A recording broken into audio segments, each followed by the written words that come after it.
Assalamualaikum warahmatullahi wabarakatuh. Perkenalkan, nama saya Sasar Fatwa dari kelas 10 PSPN nomor absen 31. Di sini saya akan mempresentasikan tentang hasil kerja saya, yaitu membahas tentang biografi dan autobiografi. Pengertian jenis-jenis dan struktur biografi. Pengertian teks biografi adalah suatu bentuk teks yang berisi tentang mengenai kisah suatu tokoh dalam mengarungi kehidupannya, entah itu kelebihan tokoh maupun kekurangannya. Jenis-jenis teks biografi dibedakan menjadi dua, yaitu berdasarkan sisi penulis dan berdasarkan izin dari penulisan teks tersebut. Berdasarkan dari sisi penulis, biografi dapat dibedakan menjadi dua, yaitu autobiografi dan biografi. Autobiografi adalah suatu teks biografi yang ditulis oleh diri tokoh sendiri, sedangkan teks biografi adalah suatu bentuk teks yang berisi mengenai kisah atau cerita tokoh orang lain dalam mengarungi kehidupannya. Lalu biografi yang berdasarkan izin penulis dibagi menjadi dua juga, yaitu authorized biografi dan unauthorized biografi. Authorized biografi adalah sebuah teks biografi yang sudah mendapatkan izin dari penulis dari tokoh yang ingin dibiografikan.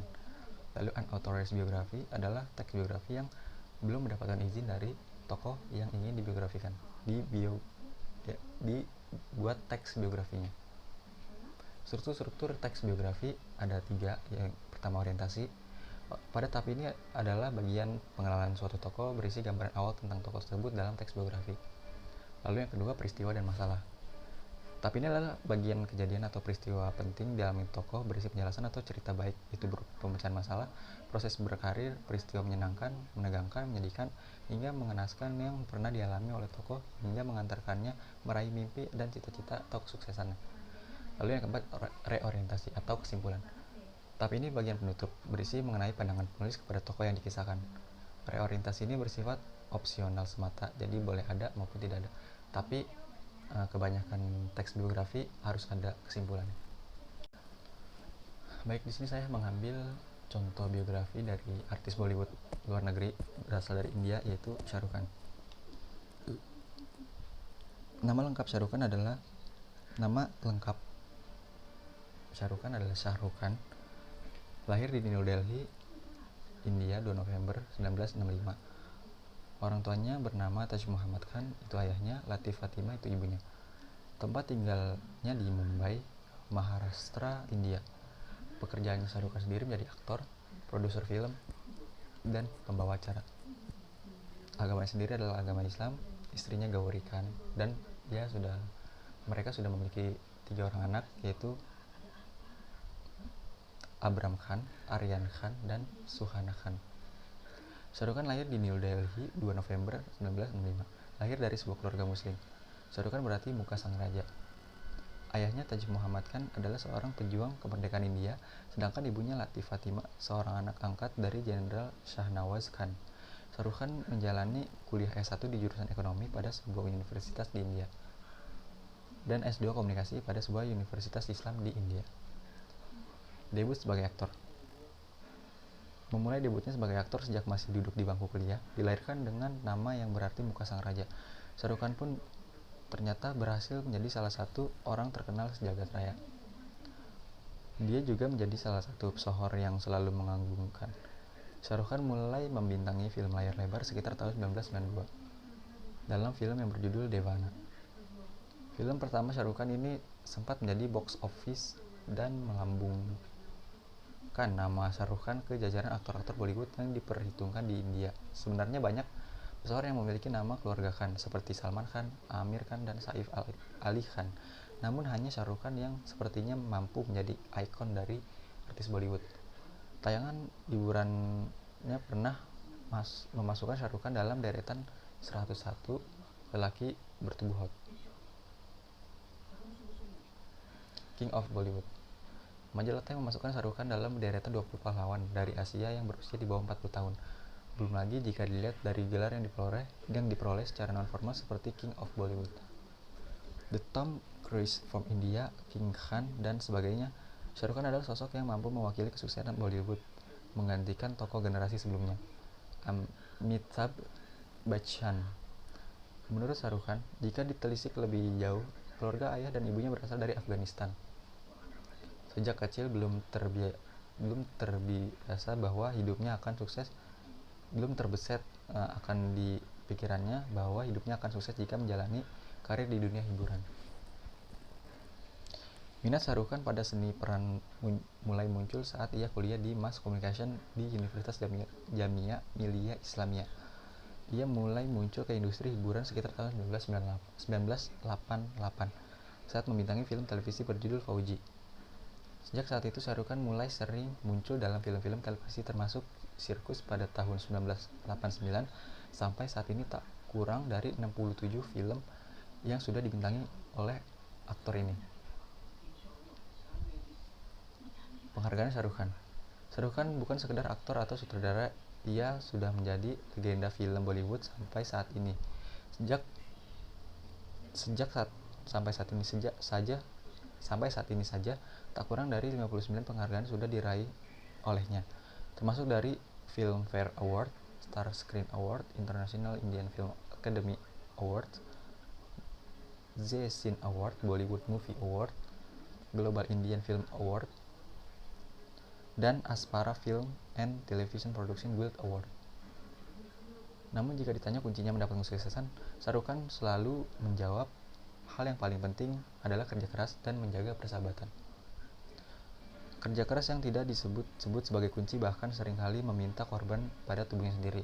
Tak jarang Shah Rukh Khan harus mengalami kesakitan atau cedera pada saat syuting.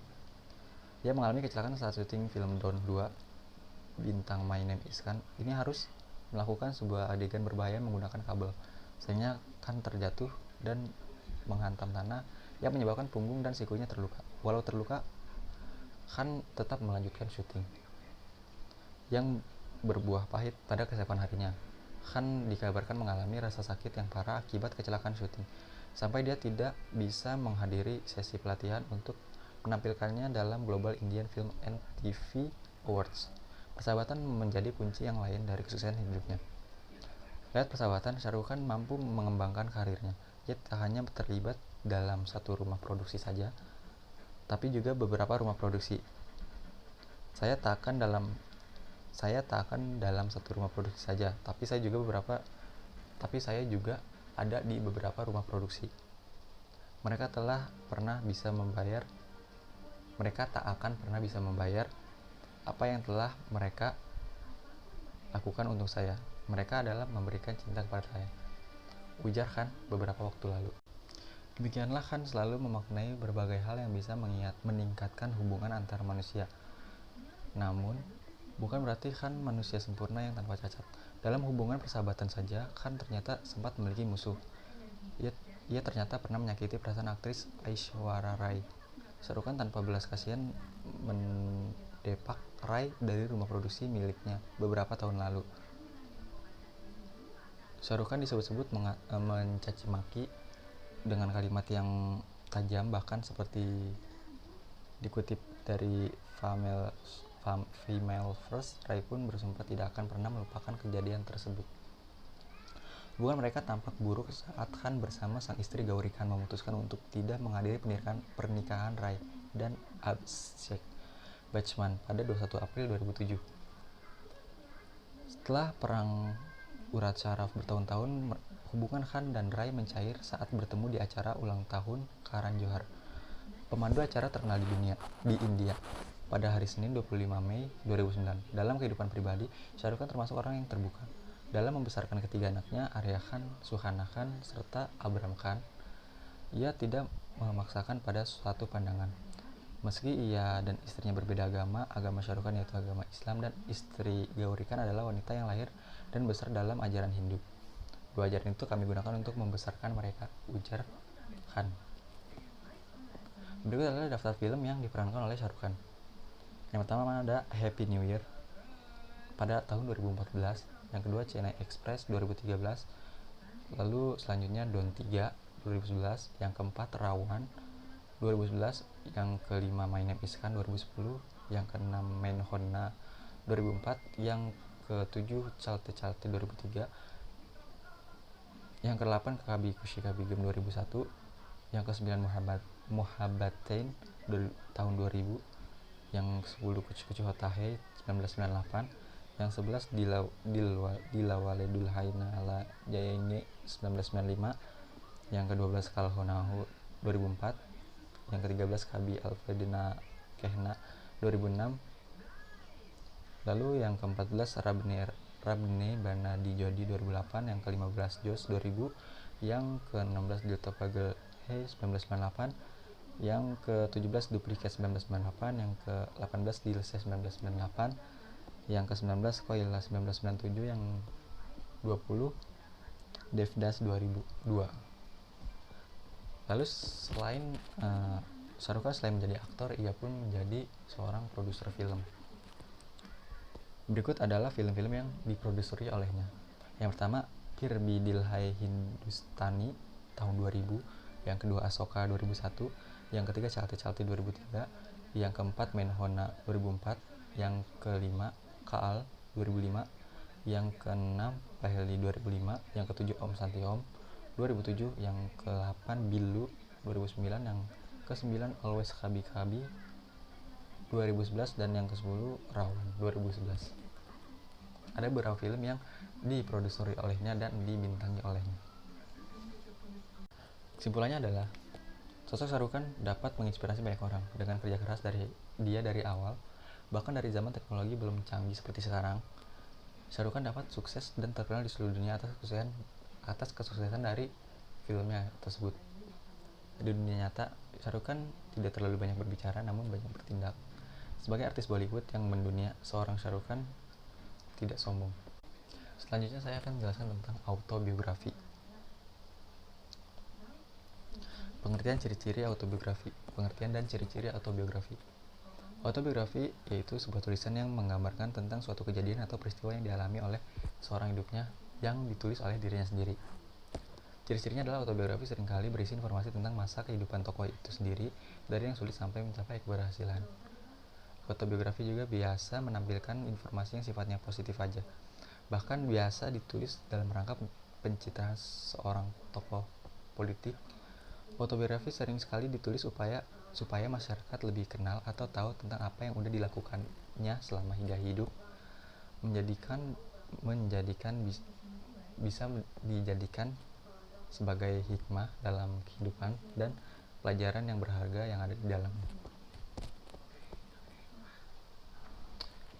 Autobiografi saya. Nama lengkap saya adalah Sasar Fatwa. Usia sekarang 16 tahun, lahir di Jakarta 27 Januari 2005. Keluarga saya semuanya menganut agama Muslim, termasuk saya, bapak saya bernama Mirudin. Sekarang beliau bekerja menjadi tukang ojek online. Ibu saya bernama Purwaningsi. Ibu saya adalah seorang ibu rumah tangga. Saya memiliki seorang adik perempuan bernama Kirana Larsati. Ia sekarang duduk di kelas 3 SD atau MI. Saya sekolah di SDN Pegadungan 11 Pagi, terletak di Pegadungan, Jakarta Barat. Jaraknya tidak lumayan dekat dan tidak terlalu jauh dari rumah saya. Saat saya SD, ayah saya bekerja sebagai karyawan swasta di daerah Jakarta Pusat. Setiap pagi saya selalu berangkat ke sekolah bersama ayah saya karena sekolah saya dan tempat kerja saya kebetulan satu arah. Sekolah saya dimulai pada pagi hari sekitar pukul 6:30 pagi dan pulang sesuai dengan tingkatan kelas. Saat kelas 1, saya mendapat ranking itu 7, dan kebetulan juga saat itu sekolah kami kedatangan salah satu tempat les, yaitu PC. Pihak PC memberikan sertifikat beasiswa les di salah satu cabangnya dengan pendaftaran gratis, tapi hanya untuk siswa yang ranking 1 sampai 10 saja yang mendapatkannya. Mulai dari sinilah saya memulai les di tempat itu. Kelas 4, 5, 6 saya mendapat ranking 3 berturut-turut. Hingga hasil kelulusan tiba, alhamdulillah saya mendapat NEM 24,00 dari 3 mata pelajaran, yaitu IPA, MTK, dan Bahasa Indonesia. Akhirnya saya masuk ke SMP Negeri 186 Jakarta. Saat kelas 7 saya mengambil ekstrakurikuler basket karena saya sudah ingin bermain basket dari SD. Kelas 7 saya tidak mengikuti organisasi OSIS di sekolah karena saya belum menahu tentang OSIS. Saya tidak mendapatkan ranking di kelas 7. Saya peringkat ke 17 di kelas 7 dari 33 siswa. Walaupun tidak mengikuti OSIS, tapi saya sangat menikmati ekstrakurikuler yang saya gigati. Kelas 7 berlalu, saya naik ke kelas 8. Kelas 8 saya hampir masuk ke kelas unggulan, tapi wali kelas 8 saya waktu itu tidak melepaskan saya ke kelas unggulan tersebut, karena beliau masih membutuhkan saya pada saat itu. Wali kelas saya adalah guru favorit saya saat SMP, beliau bernama Siti Rohani. Jujur saya pertama kali diangkat menjadi ketua kelas pada saat kelas 8. Ternyata jadi ketua kelas itu cukup sulit dan mempunyai tanggung jawab yang besar, tapi ya mau gimana lagi, menurut wali kelas sayalah yang pantas menjadi ketua kelas di kelas itu. Pada kelas 8 juga saya dipilih menjadi anggota OSIS di sekolah. Sebelum pengesahan anggota OSIS baru angkatan 2018-2019, kita diseleksi terlebih dahulu dan dipilih siapa yang akan menjadi ketuanya, wakilnya, sekretarisnya, dan lain-lainnya. Setelah para senior OSIS angkatan sebelumnya menyeleksi dan memilih, lalu mereka memberitahu kepada anggota OSIS baru atas pemilihannya tersebut. Dan saya tidak menyangka, ternyata saya terpilih menjadi ketua OSIS di sekolah tersebut. Saat hasil pemilihan dari berbagai anggota sekolah selesai, saya adalah orang yang terpilih menjalankan tanggung jawab menjadi ketua OSIS. Setelah menjalani kewajiban menjadi seorang ketua OSIS, ternyata saya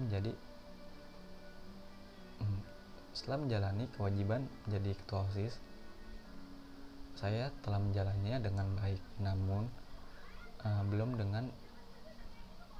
namun masih ada yang buruk atau kurang.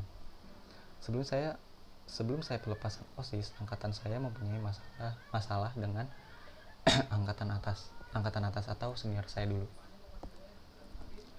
Dan itu posisinya saya sudah kelas 9. Saat kelas 9 tidak ada kelas unggulan, semua kelas disamaratakan anak muridnya. Tetapi akhirnya masalah itu bisa selesai dengan kepala dingin dan tentunya dengan bantuan pembina OSIS. Lalu saat pelepasan pun tiba, saya dan teman-teman seangkatan OSIS saya mengundurkan diri dari OSIS dan digantikan dengan generasi berikutnya. Saya berharap di generasi berikutnya dapat lebih baik dari saya.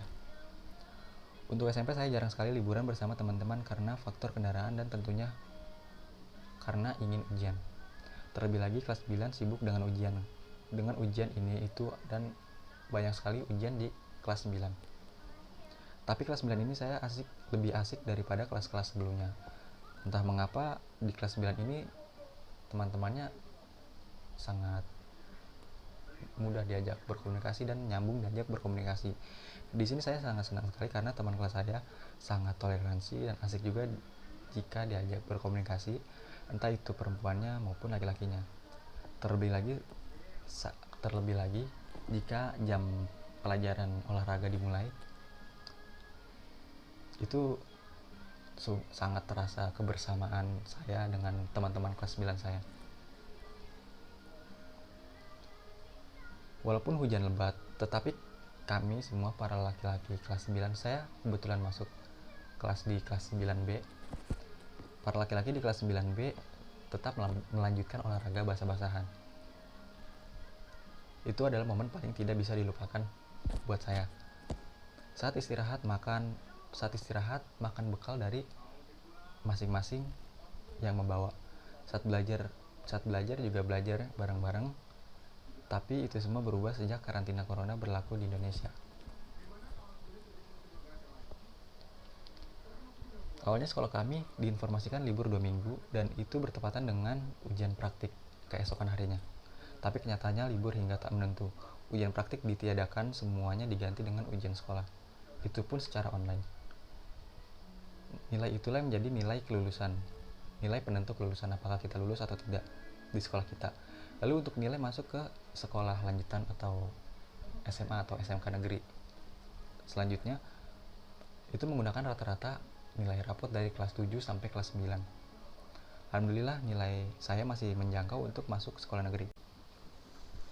Sebenarnya sekolah impian saya adalah masuk SMA 84 atau 95, dikarenakan jaraknya tidak terlalu jauh dari rumah saya. Tapi karena diseleksi melalui usia tertua, saya tidak bisa masuk ke sekolah tersebut. Saya sudah mencoba jalur usia, bahkan jalur prestasi nilai rapot. Namun nilai rapot saya belum mencukupi untuk masuk ke sekolah tersebut. Akhirnya saya memutuskan untuk masuk ke SMK 42 Jakarta dengan mengambil jurusan broadcast. Dalam menjalani daring kurang lebih setengah tahun, saya dibuat terbiasa dengan belajar sambil berbaring dan juga tidak berpakaian seragam saat daring di rumah. Bahkan saya sering tidak absen.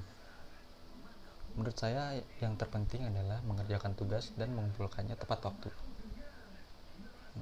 Namun absen di SMKN 42 itu termasuk salah satu material yang penting, karena saat saya SMP daring, saya tidak pernah dianjurkan absen ke guru saya, hanya mengerjakan tugas dari guru saya dan mengumpulkannya tepat waktu.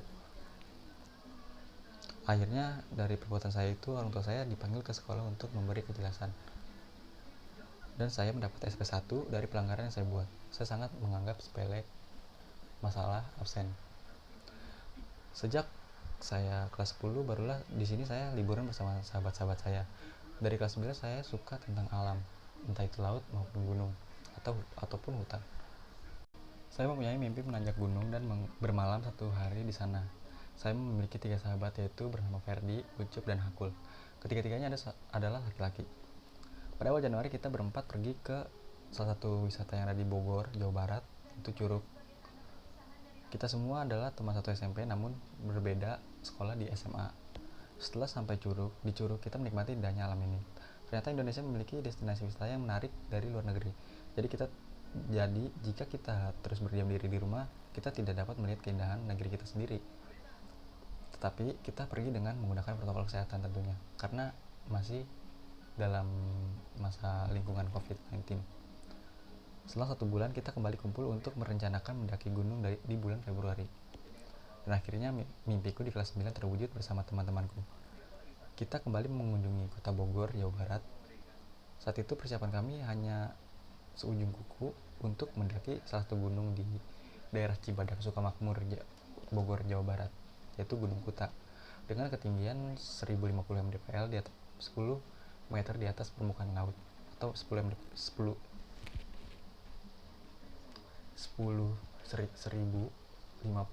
meter di atas permukaan laut. Walaupun persiapan kami hanya seujung kuku, namun kami tetap melanjutkan perjalanan. Dan alhamdulillah kita sampai ke rumah masing-masing dengan selamat, walaupun sempat kehujanan di jalan. Demikianlah autografi saya. Terima kasih. Assalamualaikum warahmatullahi wabarakatuh.